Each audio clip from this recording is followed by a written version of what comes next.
Hi there, in this tutorial we're going to go over a couple quick and easy tips on how to enhance the eyes in your photograph.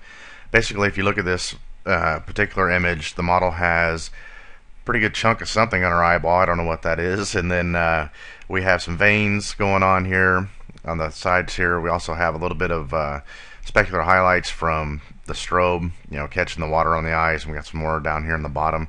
You can also see that along where the fake eyelashes were at, this is some missing areas. We're going to clone that in as well. So let's go and get started. I'm using Photoshop CS5. You don't particularly have to have Photoshop CS5 to do these techniques. They're very simple and basic. Previous versions of Photoshop will do just fine. We're not going to use any special tools that are specific to CS5. If you look on our layers palette to the right here, I have the background. I've also duplicated the background so we can work off of just a copy of it so we don't impact the original file. And then I have a cleanup layer. This is typically where I start. I start by cleaning up any of the distracting elements in the image, and then we go from there. So coming over to the tools palette, if you press J on the keyboard, this will bring up your healing brush, and we'll go ahead and start using that. We want to make sure that if you notice up on the top here we have all layers selected, or you can do, depending on the file that you're working, you can do current and below. This way all the debris and things that we clean up on the photograph here will stay up on the cleanup layer. Nothing's going to impact the copy below. I'm going to zoom in, pressing Control or Command on the Mac and the plus key. We'll do this a few times so we can get in here really close and start cleaning things up. Holding down the space bar brings up your hand tool, and then you can left mouse click and hold, and this will also position your file. Using the healing brush, if you use the bracket keys on the keyboard to adjust your brush sizes, the right side bracket will increase, the left side bracket will decrease the brush size. To sample the layer around it, this is how the tool works. If I were to click it right now, Photoshop lets me know that, hey, we can't use the healing brush because you need to define a source point on the layer that we're actually using. So we'll Alt or Option click and left mouse click close to the source of the area that we want to paint in or heal up and blend in. And we're just going to do this. It's just a repetitive fashion, and you'll get faster and faster at it. The big key here is you want to go ahead and try to stay relatively close to the area that you're trying to clean up as far as your sampling points go. And we'll just continue to click and clean up here. And it's important also when you're doing this to zoom back out just to see what your progress looks like. Sometimes even myself, I'll get carried away and I may remove too many things and I need to go back, and that's where the non-destructive way of editing really comes into play, as I can go back on that cleanup layer and I can just erase out or mask out areas that I don't want to be manipulated or affected. This is looking pretty good here. You also notice with the healing brush that sometimes it may come in if you're getting too close to a contrasty edge here. So say basically if I come in here and let me see if I can click it out, you may get too much of a blend, or you may get some contamination coming over. This is where the clone stamp tool comes into play pretty nice. That's S on the keyboard over here, and it works basically the same way as the healing brush in the fact that you sample the area that you want to clone in, except this time it's going to duplicate whatever the source file is versus trying to blend. So it doesn't really give that contamination or spill from the blending itself.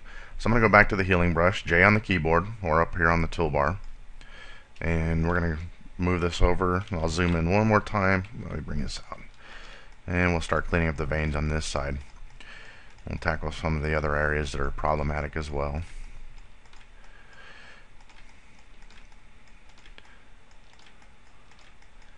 It's a pretty straightforward technique. Works good. You'll use the healing brush a lot when you're cleaning up skin blemishes as well. So you can see here that right on the edge of the iris here we've got a little bit of blue coming out and going into the whites of the eyes. If I sample and come in, it blends pretty good, and sometimes it may not. It may catch the edge and it may throw out some contamination, so this is where the clone stamp tool can come into play and be really helpful. I am going to, however, use the clone stamp tool here on the bottom of the iris. S on the keyboard, and we'll come in and we'll sample. I'm adjust my brush down just a little bit, and we'll just kind of paint in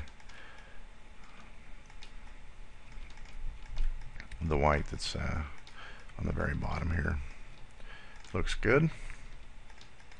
And zoom back out like I was saying so we can just really see the progress that we're making. And I'll bring and blend that in just a little more. Okay, and if we go over to the cleanup layer, you can see all the trash that we've already cleaned up, and that was just a couple minutes. It's really quick. Looking good so far. I'm going to come back up here and you can see where the fake eyelashes, there's a gap on the top. I'm going to use the clone stamp tool, 100% opacity, current and below. And we'll just take a sample of the black in the area here, increase my brush a little bit, and we'll just clone this in. And make it look good. I'm also going to go ahead and remove this specular highlight here.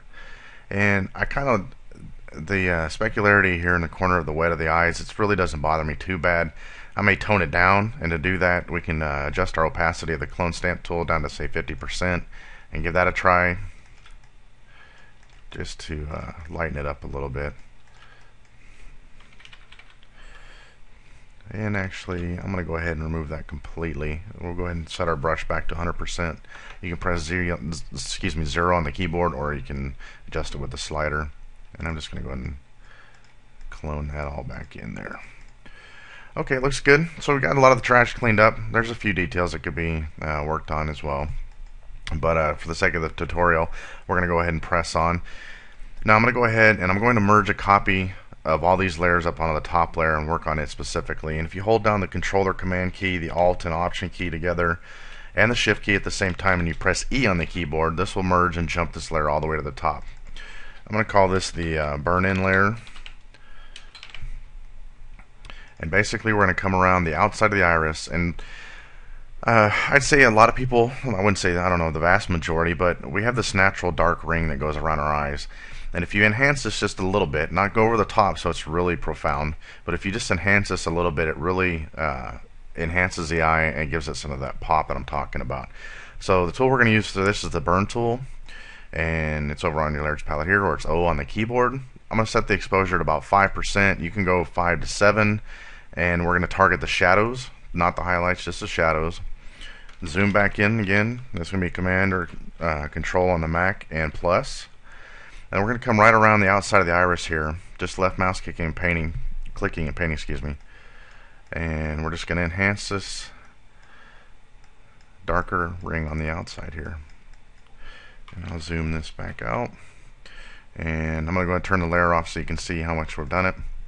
And if it's too much, we can always come over to our layers palette. We can fade the opacity a little bit and then tone it down. So just a little bit of a pop. It doesn't have to be too much or go over the top. Now, if you look at this, this was shot with a beauty dish, and then I have a reflector underneath. I don't really mind the reflector underneath or the double catch lights. Some people will say, well, multiple catch lights, not really a big fan. But I challenge you to pick up any magazine that you see in Barnes & Nobles or Borders here, and take a look at the front covers and study the eyes on them. You'll see that they go from anywhere from 1 catch light and reflector to 4 and 5 catch lights. There's no real sound rule to how many catch lights you have to have in your image. It's really a personal taste, and it's up to you. I personally like this type of setup. I think it works really well. But I want to increase the white here, give this a little bit of a pop. So I'm going to go and create a new layer. And pressing down the Alt key and left mouse and clicking on the layer palette will bring up our new layer. Will bring up your new layer dialog, and you can go ahead and name it. And I'm just going to call this whites. We'll click OK, and then I'm going to grab a brush, which is B for your keyboard shortcut, or it's right over here underneath your healing tool on the tool layer palette. Want to make sure that our foreground color is set to white.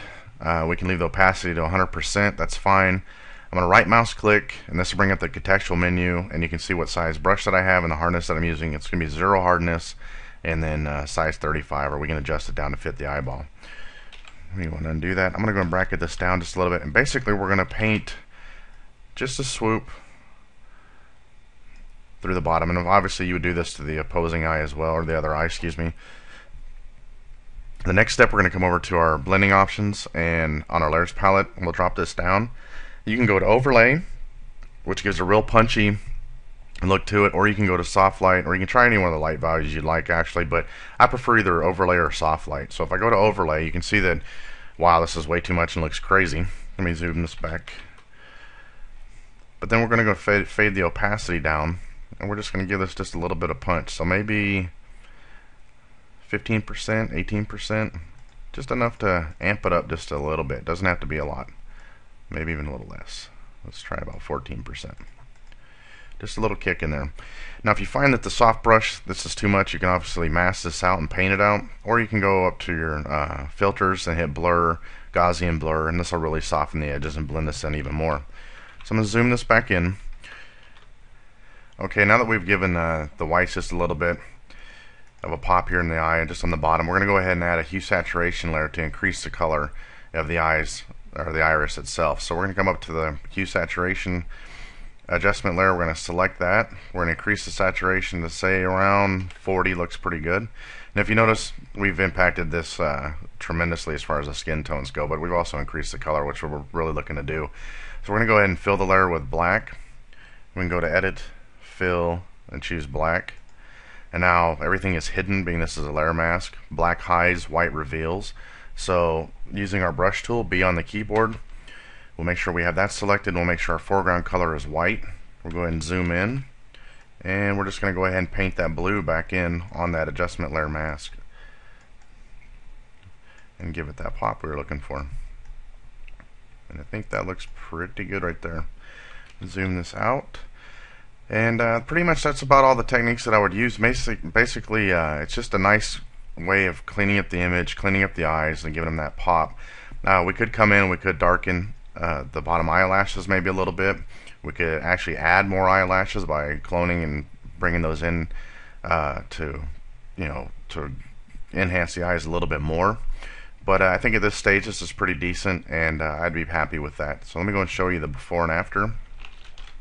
We'll go ahead and merge all those down, and this is what we started with, and this is what we finished with. So it's a nice clean look, again not over the top, and we'll address the skin issues and cleaning up the skin and retouching in a later series of videos. So appreciate you taking the time to look at the video. Hope you enjoyed it. Thanks a lot.